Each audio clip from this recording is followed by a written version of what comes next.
Welcome back to Season 2 of the Recovery Daily Podcast, where we peel back the layers of our lives, celebrate the little victories, and embrace growth and joy within our struggles. Here's your host, Rachel Miller, sharing her journey through stroke recovery, sobriety, and self-discovery. Hello, this is Rachel, and you're tuning in to the Recovery Daily Podcast. In today's episode, I'm going to reflect on something that's familiar to those in the AA community, but also incredibly relevant to anyone on a journey of healing from anything, recovery from anything, including my own path after the stroke. So, the AA Daily Reflection, which you can find by Googling exactly that, today speaks about defeat as a starting point for liberation and strength. And it's a paradox that keeps appearing in my life. It happened at the depth of my disease of alcoholism and in my stroke recovery journey. So the idea that only through defeat, like utter defeat, are we able to find our way to a new life. And it's something that I apparently continue to experience in my life. I've always said that I learn things the hard way, and I don't seem to learn, however, that I don't have to dig a hole before I build a sandcastle, you know? But for some reason, I end up doing the same thing every time I'm faced with huge things. So when I first faced the realities of my life post-stroke, it felt like, this was like 6 months ago. It felt like another version of defeat, but it manifested itself as this excruciating head pain. It also came through as a sort of emotional and mental collapse. That's what it felt like.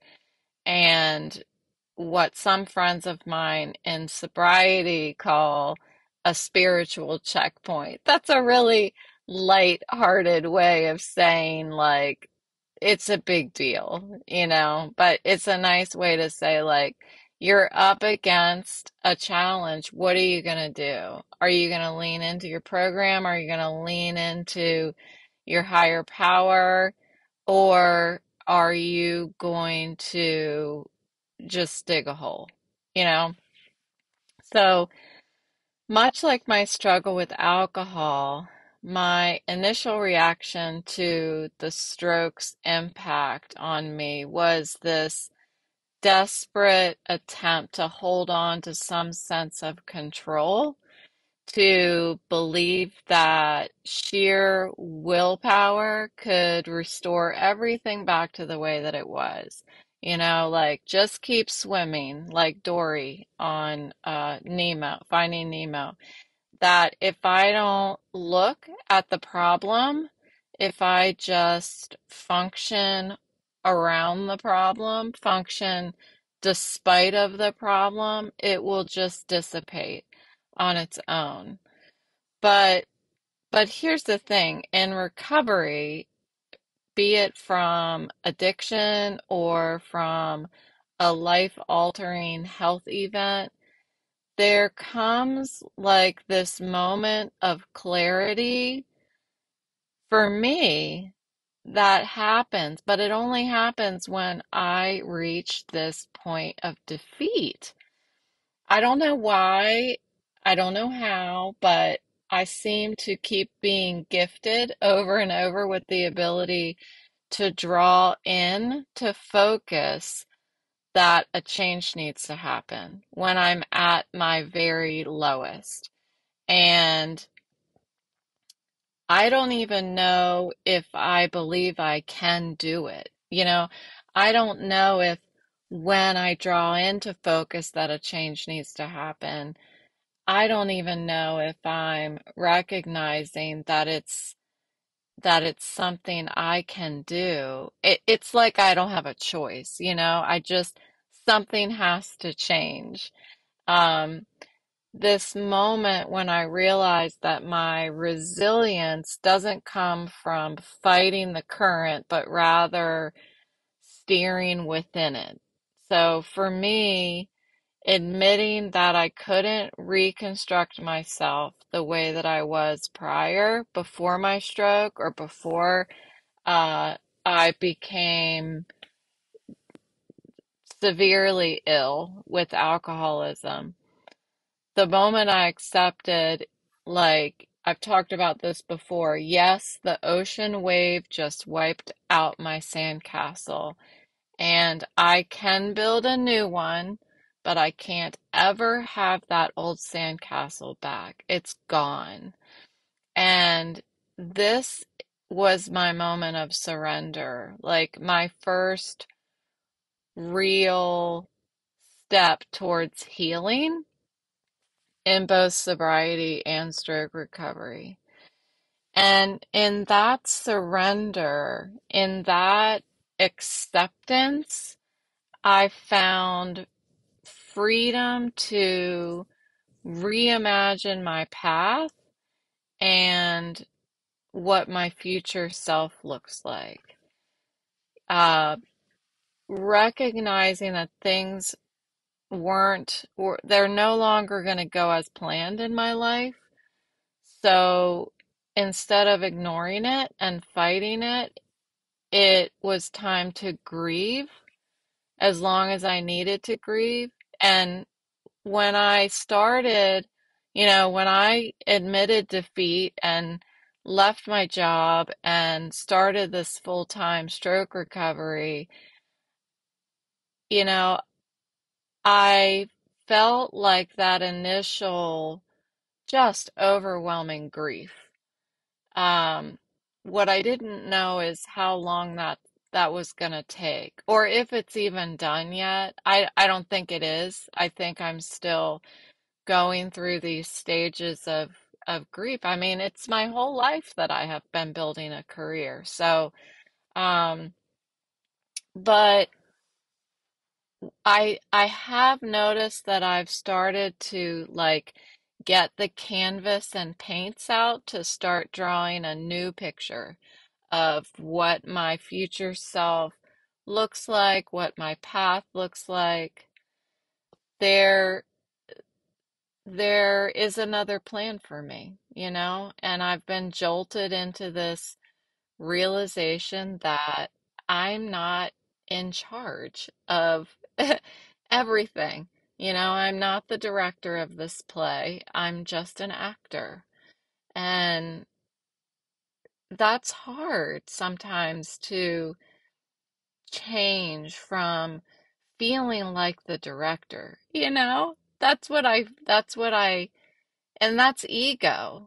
That makes me feel like the director of the play. But I'm just an actor, and it's healthy for me to recognize that. And there's this like quiet serenity that slowly envelops me in accepting what is. Being present and accepting what is. It's like that little Rachel on my right shoulder. That's the good Rachel. What was victorious over the Rachel on my left shoulder. And that's the one that has been resisting the change that has happened in my brain and in my body. And that Rachel on my right shoulder has allowed me to take a step on the new path. And since then, every day has been about little small acts of surrender. Yesterday was a great example of um, dipping and dabbling in my own ways and suffering for it. Um, I helped a friend. I did some stuff on my computer. This is kind of not funny. It's really agitating to me, but I helped a friend yesterday with a marketing plan for his new company. And, I said, this is, he's like super grateful. I'm like, I'm the one who's grateful. Like, I, it makes me feel like I have a purpose, and I scrolled too much on the computer. That's what I did. I scrolled. That's it. That's all that causes a sharp decline in my health and my head and an increase in pain. So when I went to bed last night, I was in so much pain in my head that I was almost in tears. I wanted my mommy. That's how bad it was. Like I didn't know what to do. There was no medicine that would help. But I realized as I was laying there that when I thought about medicine helping me, my head started to subside. Like when I started thinking there's Advil in the bathroom, like Advil doesn't do anything. I know that from experience over the past 2.5 years. Advil will not touch the pain. It won't even touch it. It won't even take the edge off. But when I thought about the Advil, my head like kind of, I don't know, felt like it was soothed or something by the idea that there might be something that could help. So I thought to myself, how about I try a meditative exercise? I thought I'm going to pretend that I can turn off the part of my brain that has these sharp pains right now, the excruciating pain. I'm pretending like I'm turning off that part of my brain. I'm not going to use it, and I'm going to retreat back to another part of my brain. And in my head, I was thinking the back part of my brain because the pain was in the front. The back part of my brain, I'm going to retreat back in there and I'm going to stay. So, yeah, it was just a mental exercise, a meditative breathing mental exercise. I was picturing myself turning off the painful side of my brain and retreating into the part of my brain that didn't hurt. And surprisingly, honestly, it worked. It worked. My head, it took a lot of focus, but my head stopped hurting and I fell asleep. So I don't know how that happened, but it worked. It worked last night. And yes, I woke up with a headache. I always have a headache. So what's the difference? Sometimes it's worse, sometimes it's better, but today was a little worse. I had a bit of a bad day today, but what's interesting is that I was saying is frustrating is that I spilled a smoothie on my computer today, and smoothie got into the port of my MacBook Air, and now I can't plug my microphone in and I can't charge my computer. So my computer is half charged. I have attempted to clean out the ports with rubbing alcohol. So we'll see what it's like tomorrow. But, it's to me, I'm almost laughing because it's just a sign to me that I have to stop using my computer. It's like my higher power is like, this is what you get. If you can't control yourself on your computer yourself, then I'm going to control it for you. So yeah, I don't know what's going to happen with my computer, if I have to fork out money to get another computer, but Um, I don't know. Lesson learned. I'm a little frustrated. My day was difficult because I just kept messing things up. Everything was really hard and exhausting, and I just kept messing things up all day. Everything I was trying to do, I just couldn't do. And I lost patience with myself. So I have to let go of my old ways, of doing things and embrace new strategies. I talked yesterday about new strategies for learning and communicating, for living. It's not just a one and done deal for me, it's daily practice. And it's not just about accepting help from others, but also celebrating every tiny little step of progress that I have. And I'm going to call it progress that I was able to put myself in this meditative, like breathing state that made my headache go away enough for me to fall asleep. That is a win for me. And I need to forgive myself today for my mistakes, for my bad days, for spilling my effing smoothie on my laptop. Um, so what should I do? I know this, I should surrender to my body and my brain today. Um, because I had a bad day. So stop fighting it. Stop fighting myself. Because this whole episode, I'm talking about this Rachel on my right is beating Rachel on my left shoulder. But yet I'm still fighting myself because I had a bad day. And that's okay. But I need to surrender to what my body needs and what my brain needs. And surrender isn't giving up.